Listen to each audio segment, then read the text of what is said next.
ये हैं 19 साल की छोटी सी उम्र में आपने गृहस्थ जीवन का त्याग करके संन्यास धारण किया। आपके गुरु तपस्वी सम्राट ने 10,000 से अधिक उपवास किए, 40 साल तक अन्न का त्याग किया। खूब सारी रिद्धि सिद्धि के वो स्वामी थे, कई सारे जीवन चमत्कार के उदंती थे। वो मुनि की सारी रिद्धि सिद्धियां, उनके तप त्याग का वैभव गुरुदेव ने पाया है। हालांकि गुरुदेव के कई ऐसे भी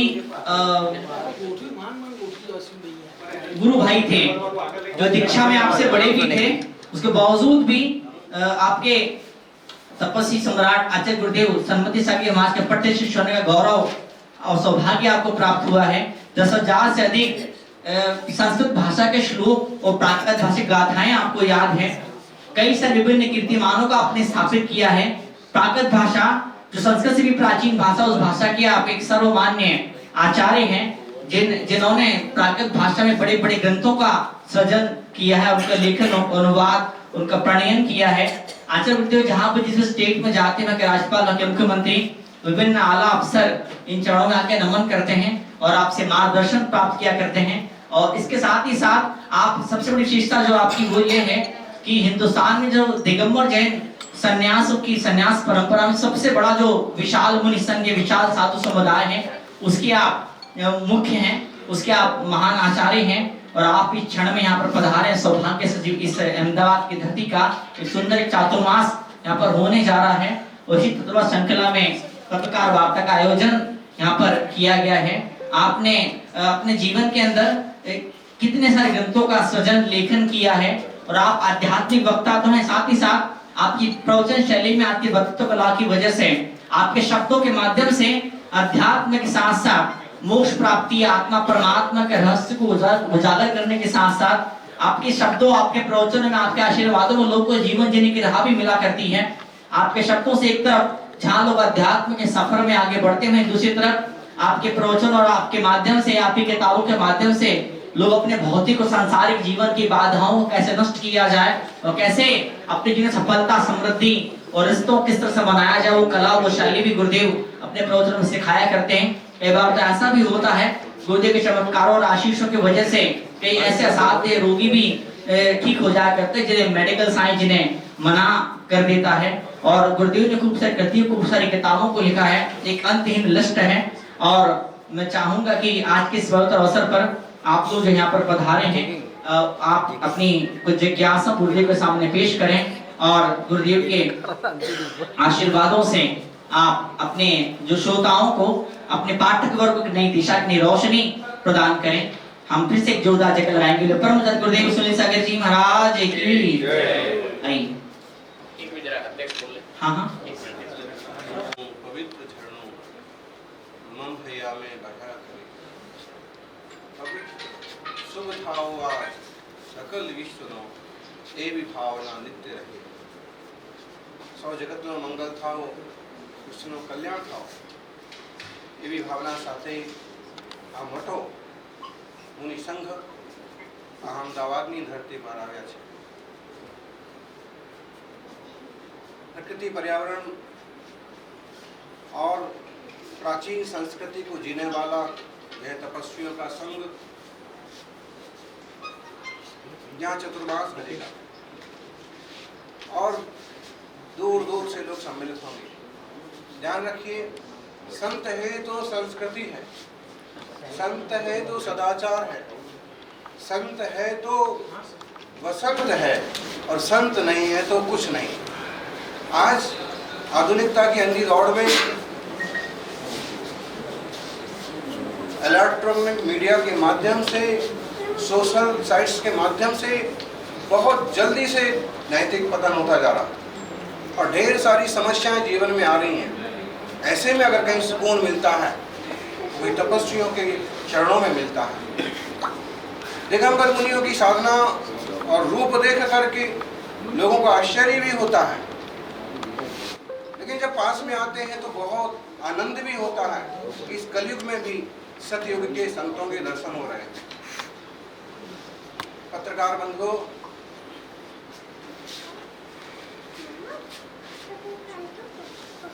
आज जरूरत है अहिंसा की, सदाचार की, शाकाहार की और आपसी भाईचारे की। युद्ध किसी भी, खून किसी भी समस्या का हल नहीं है। युद्ध से समाज का, दुनिया का नुकसान हो रहा है और बेकसूर लोग मारे जा रहे हैं।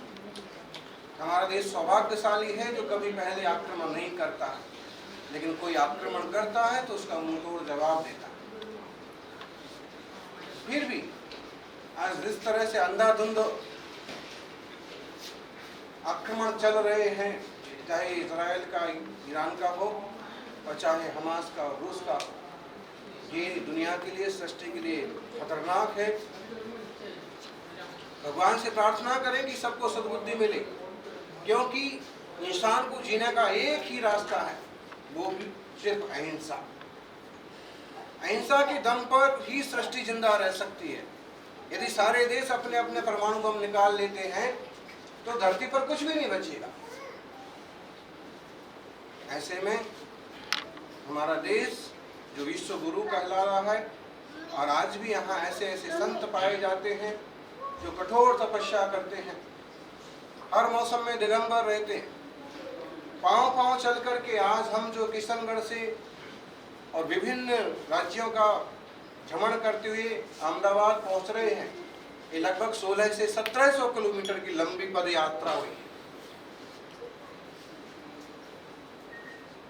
और इस पदयात्रा में प्रत्येक बस्ती में सदाचार और शाकाहार की संदेश देना, लोगों को मिलजुल के रहने के मार्गदर्शन करना, इस तरह की प्रवृत्ति करते हुए आज 50 से अधिक साधुओं का ये संघ गुजरात की धरती पर है। अहमदाबाद में प्रवेश 6 तारीख को सुनिश्चित है। गुजरात यूनिवर्सिटी के परिसर में स्पेशल रूप से प्राकृत परिसर बनाया गया है। प्राकृत परिसर का मतलब है, देश के प्रधानमंत्री ने प्राकृत भाषा को राष्ट्रीय शास्त्रीय भाषा घोषित किया है, जो शास्त्रों की भाषा है। संस्कृत से भी प्राचीन भाषा है प्राकृत, और उस भाषा के नाम से उस परिसर का नाम रखा गया है। 4 माह तक वहाँ विशाल मंडप में रोज धर्म आराधना, प्रवचन होंगे, नए ढंग से जीवन जीने के तरीके सिखाए जाएंगे और साधुओं की कठिन साधना, तपस्या और ध्यान देखने का लोगों को मौका मिलेगा। इतने बड़े शहर में आने का मन तो नहीं था, लेकिन बहुत सारे लोगों ने आग्रह किया और बड़ी बड़ी हस्तियां मिलकर के एक साथ आई कि महाराज जी, आपको तपस्या कहीं भी करना है, आप अहमदाबाद पधारिए। आपके लिए जैसा पर्यावरण वाला, जंगल वाला माहौल चाहिए, वो एरिया हम आपको उपलब्ध कराते हैं। और इस कारण से इस तरफ संघ आया है। हम समझते हैं कि पूरा अहमदाबाद और लोग, जैन जैनेतर सभी बंधु इन साधु संतों का मार्गदर्शन लेंगे, इनके हवामंडल में आके अपने जीवन को परिवर्तित करेंगे। साइबर क्राइम जैसी खतरनाक चीज़ें जबरदस्त ढंग से फैल रही हैं और आपसी मनमुटाव बहुत तेजी से बढ़ रहा। एक परिवार में रहने वाले 4 लोग भी साथ बैठने को तैयार नहीं है। ऐसे में एक साथ 50-60 साधु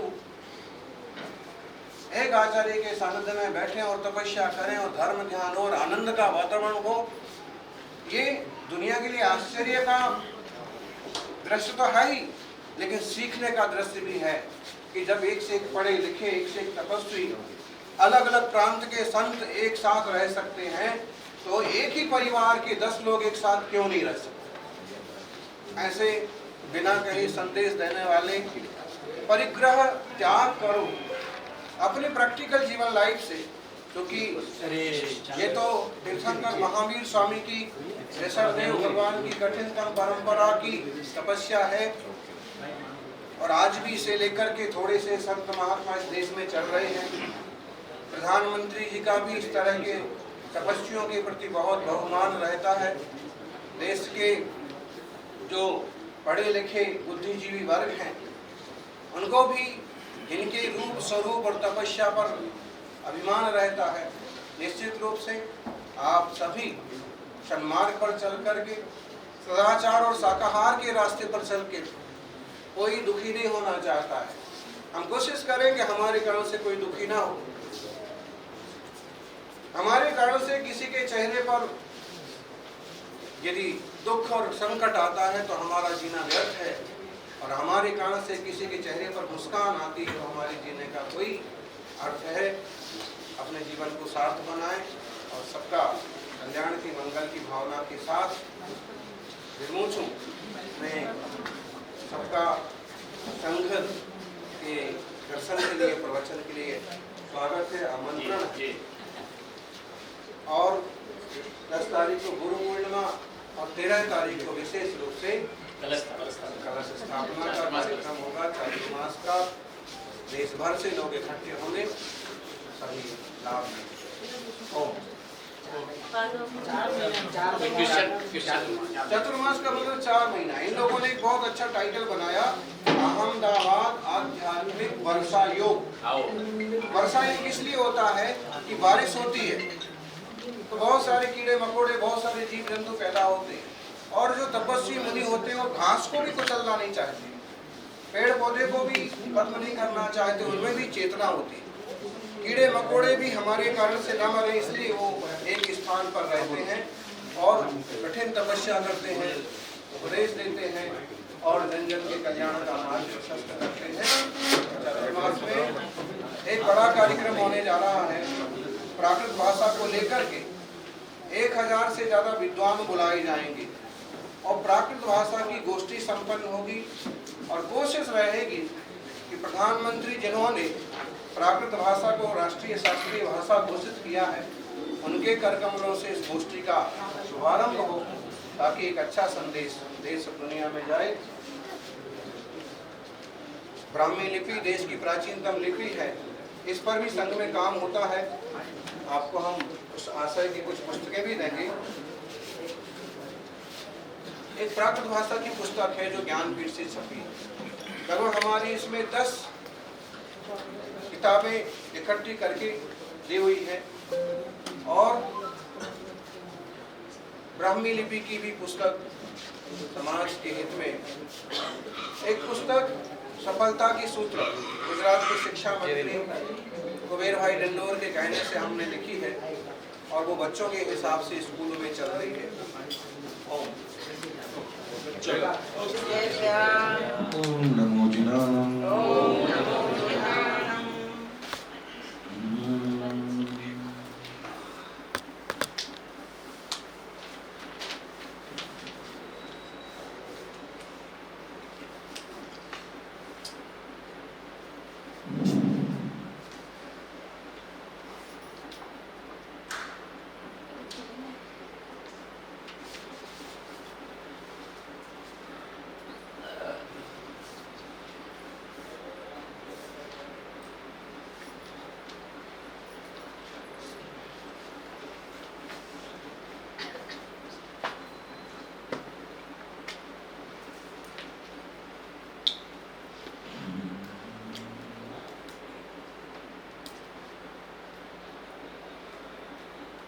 सदवंदियाडं तिहुवणहिद मधुरविशद बक्काणं अन्तातीद गुणाणं नमोचिणाणं चिद्भवाणं आदिसायर सौरिं महावीर कीर्तिमुनि पवरं सम्मदिसायर विमलं मुक्तिपहं नायकं बंदे। जय बोलिए आदिनाथ भगवान की जय, महावीर भगवान की जय, आचार्य श्री आदि सागर महावीर कीर्ति विमल सागर जी महाराज की जय, गुरु महाराजा श्री सन्मति सागर जी महाराज की जय, आचार्य सुनील सागर जी गुरुदेव की जय, आचार्य संघ की जय।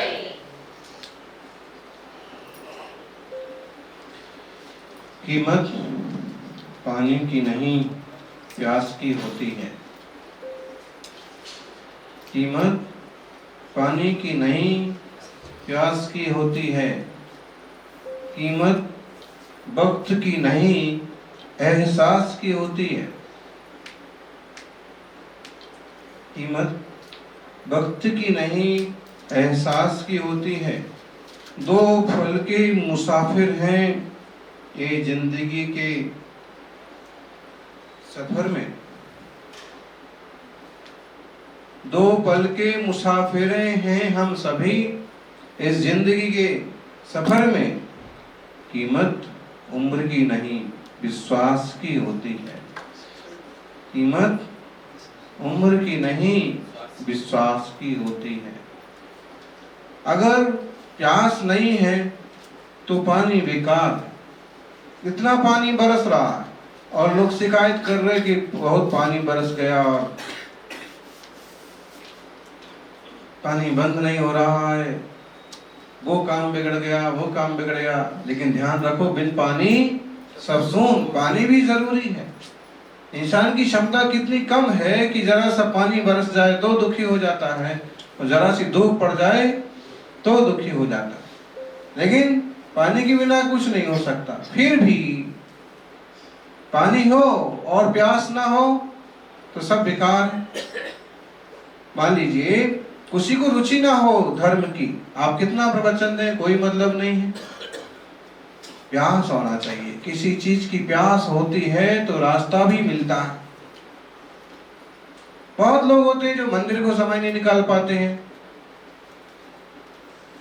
जो आराधना के लिए समय निकाल नहीं पाते हैं, सामायिक और ध्यान के लिए समय नहीं निकाल पाते हैं।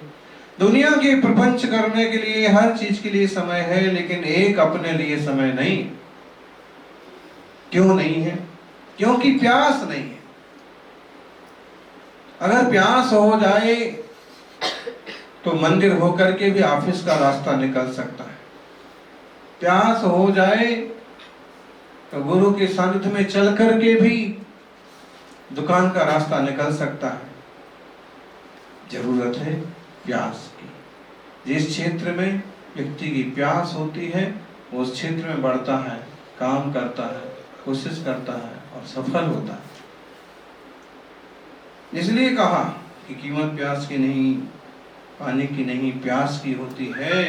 और कीमत वक्त की नहीं, एहसास की होती है। ऐसे बहुत लोग होते हैं जो बरसों बरस साथ रहे आते हैं लेकिन कोई एहसास नहीं जोड़ पाता है।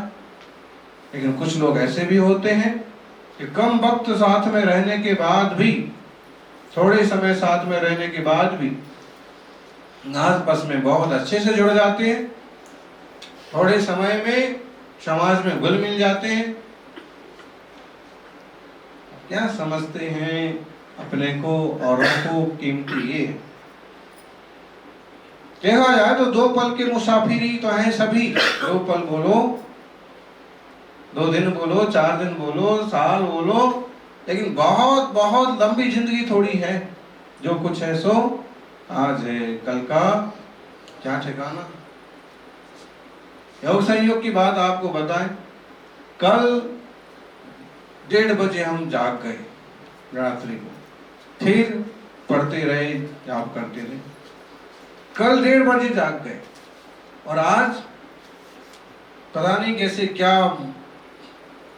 फ्लो बना नींद का, 4 बजे तक नहीं जागे।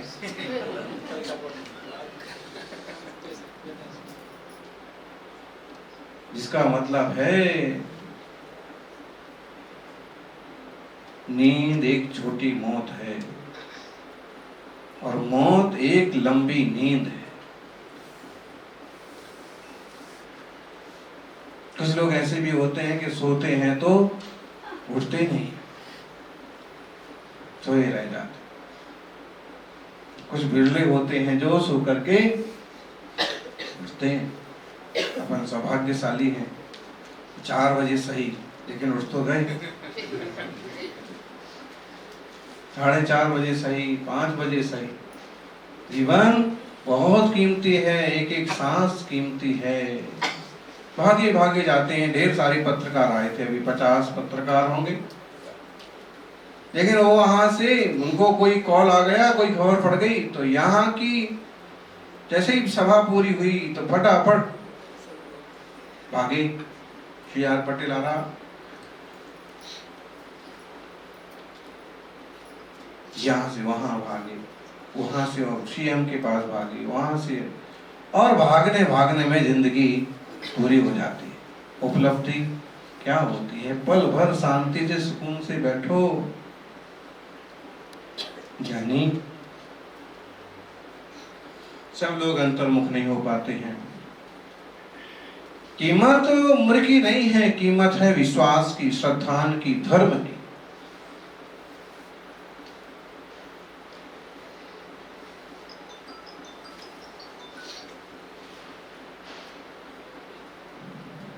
इतनी आसानी से मानव तन नहीं मिलता है कि कभी विचार करो। ये बात तो दूसरे संप्रदाय वाले भी बोलते हैं आजकल। 84 लाख योनि में इंसान का जन्म मिलना सबसे बड़े सौभाग्य की बात। अब भले भले 84 लाख योनियों के नाम पता ना हो, और हमारे यहाँ तो 24 ठाणा का पाठ भी चले, 24 ठाणा का स्वाध्याय भी चले, तो उसमें भी 84 लाख जातियां गिनाई जाती। हमारे यहाँ तो कोई श्रावक श्राविकाएं अगर प्रतिक्रमण करते तो उसमें भी पृथ्वी का एक 7 लाख, जल का एक 7 लाख, अग्नि का एक 7 लाख, वायु का एक 7 लाख, इतर निगोद 7 लाख, नित्य निगोद 7 लाख, वनस्पति का एक 10 लाख, 2 इंद्रिय 2 लाख, 3 इंद्रिय 2 लाख, 4 इंद्रिय 2 लाख, फिर नरक गति की 4 लाख जातियां, देवगति की 4 लाख जातियां, मनुष्य गति की 14 लाख जातियां, पंचेंद्रिय त्रियंचों की 4 लाख जातियां। सारी जोड़ो इतनी प्रकार की जातियां हैं, कितने हो गई? ऋचिदर धाधु सत्य तरुदस विलीन देशु छच्छेव सुर नरे तिरिय चौरो 14 मणुयेषु सद सहस्राय। प्राकृत भाषा में बहुत सारी चीजें उपलब्ध हैं। आप लोगों ने भी ये बात सुन रखी कि कई सारे शास्त्र जर्मनी चले गए, कई सारे शास्त्र जापान चले गए, कई सारे प्राचीन शास्त्र, और उन्होंने उसके माध्यम से, कोई योग विद्वान के माध्यम से उन शास्त्रों में से कई सारी तकनीकें निकाल ली, कई सारी चीजों को समझ लिया, कई सारे आविष्कार कर लिए। न्यूटन ने कहा है, क्या कहा न्यूटन ने? पेड़ से आम गिरता हुआ देखा और उन्होंने सिद्धांत का आविष्कार किया। कौन सा सिद्धांत?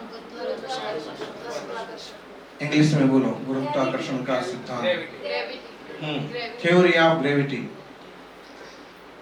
तो मतलब उन्होंने कहा कि धरती में गुरुत्वाकर्षण है क्योंकि आम नीचे गिर रहा। जब उन्होंने नहीं कहा था एप्पल सही, आम सही, चीकू सही, बोर सही, एप्पल नीचे गिर रहा था, तो उन्होंने देखा और ज्ञान लगाया, अनुमान लगाया ग्रेविटी के सिद्धांत का, गुरुत्वाकर्षण के नियम का। तो जब उन्होंने ये बात कही, क्या उसके पहले एप्पल ऊपर जाता था, नीचे नहीं गिरता था? राजेंद्र जी बताओ। ये सिद्धांत उनके नाम से फेमस हो रहा है, गुरुत्वाकर्षण का नियम। तो उसके पहले जो एप्पल था, ये अनार था, ये सब नीचे नहीं गिरता था, ऊपर जाता था क्या? नीचे ही गिरता था। किसी भी काल में नीचे ही गिरेगा, क्योंकि अब हम इसको समझें कि जैनाचार्यों ने अधर्म नाम का द्रव्य पहले कहा है, धर्म नाम का एक द्रव्य कहा है। धर्म अधर्म का मतलब पुण्य पाप नहीं। लोग अक्सर कर धर्म बोलो तो समझते हैं पुण्य भक्ति, लेकिन ये द्रव्य संग्रह की भाषा में, द्रव्यानुयोग की भाषा में धर्म और अधर्म का मतलब हो जाएगा एक वो द्रव्य जो चलने में सहयोगी होता है, मीडियम ऑफ मोशन, और एक वो द्रव्य जो चलने में, ठहरने में सहयोगी होता है, मीडियम ऑफ रेस्ट। तो गति हो रही है, ये धर्म द्रव्य का काम है, और किसी निमित्त से कहीं स्थिरता हो रही है, ये अधर्म द्रव्य का काम है। और धरती में आकर्षण शक्ति है, अभी नहीं है, पहले से ही है। जैन धर्म में ढेर सारे वैज्ञानिक सिद्धांत छुपे हुए हैं, बहुत सारे तो वैज्ञानिकों ने अपने अपने नाम से फेमस कर लिए, और धीरे धीरे अभी ये देखिए रात्रि भोजन त्याग को जो है इंटरमिटेंट फास्टिंग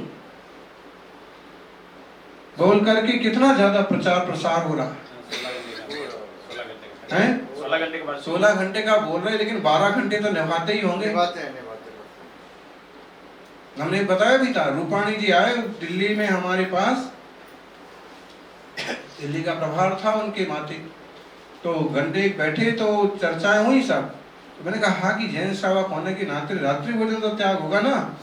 तो मैंने कहा मेरा रात्रि भोजन तो त्याग है, लेकिन मैं रात्रि भोजन नहीं बोलता हूँ। आम लोगों में, जनता में मैं इंटरमिटेंट फास्टिंग बोलता हूँ। इंटरमिटेंट फास्टिंग करता हूँ, मैं रात को नहीं खाता हूँ। तो इस ढंग से मेरा कोई आलोचना भी नहीं करता है कि तुम मतलब पुराणपंथी हो।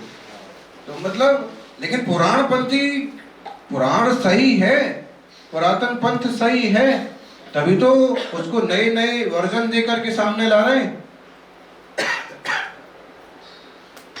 तो जो भी है, जैन शासन, जिन धर्म अद्भुत है। आप एक शब्द और आया है, प्लांट वेस्ट फूड।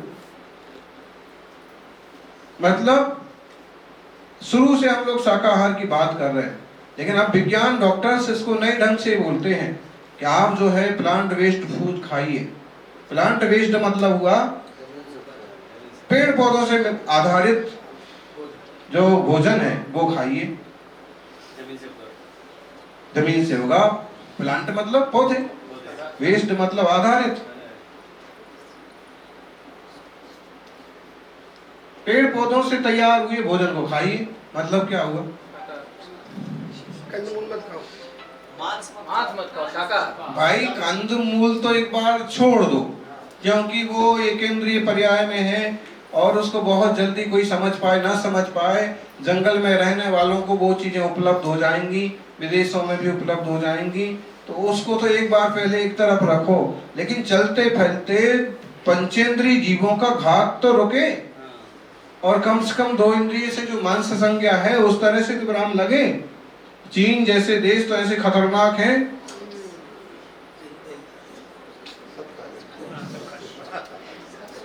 लाइट के पतंगे, गोबर के गुरबीले, टिड्डे चींटियों की चटनी बना के खा।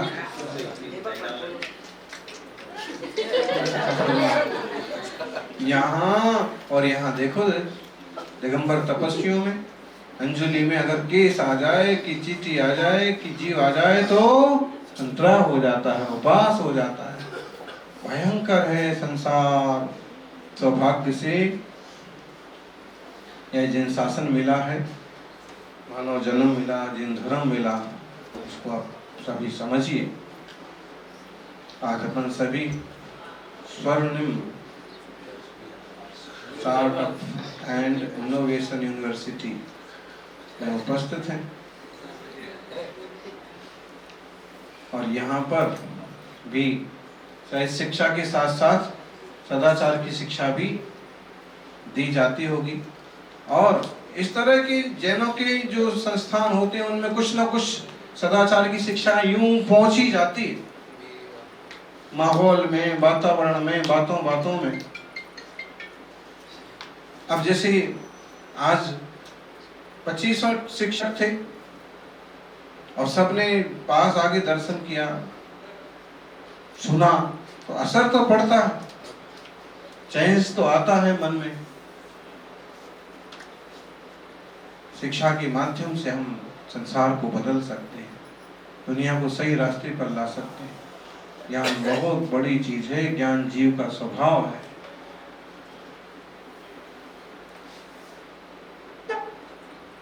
बिना ज्ञान के कुछ नहीं है, ज्ञान समान नान जगत में सुख को कारण। ज्ञान है तो आप चाहो तो चूहे बिल्ली की फोटो बना लो, चाहो तो आप मुनि महाराज के चित्र बना लो, चाहो तो आप भगवान की मूर्ति बना लो, और चाहो तो आप नाचने कूदने वालों के, चाहो तो ज्ञान के माध्यम से तत्व चिंतन कर लो, और चाहो तो चिंता में पड़े रहो, क्लेश में पड़े रहो। हाय हाय। एक पुस्तक देख रहे थे हम, सबसे बड़ा रहस्य, द सीक्रेट ढूंढा वन, और लगभग उसमें इस टाइप की बातें ही हैं। मतलब हम लोग जिस ढंग से जितने खुल करके इस विषय पर बोलते हैं, उतनी गंभीरता से तो वक्तव्य नहीं है उसमें, लेकिन उसमें ढेर सारे अलग अलग वैज्ञानिकों के, अलग अलग लेखकों के वक्तव्य हैं कि दुनिया जो है जिस तरह से दुख से बचना चाहती वो तरीका नहीं है। सत्य को जानना दुख से बचने का तरीका है। और सत्य क्या है? जो सत्य स्वभाव की समझ है वो सत्य है। अपने आत्म द्रव्य को, स्वस्वरूप को समझना सत्य है। देह आदि देह के स्तर से थोड़ा आगे बढ़िए। और ज्ञानी बाहर से और किताबों से ज्ञान का अभ्यास होना तो जरूरी है, लेकिन ज्ञान बाहर से आता नहीं। क्यांથી આવે છે ज्ञान?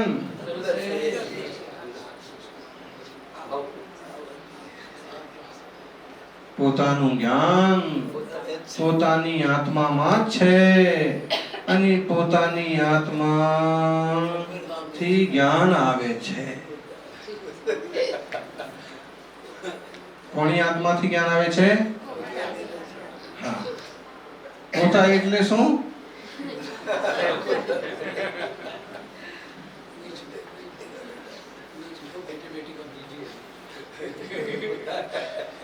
पोता का मतलब बेटी का बेटा नहीं बोल रहे हैं। गुजराती में पोतानु पोता पोतेज मतलब अपने में स्वयं પોતેજ જ્ઞાની છે અને પોતાના જ ખબર નથી।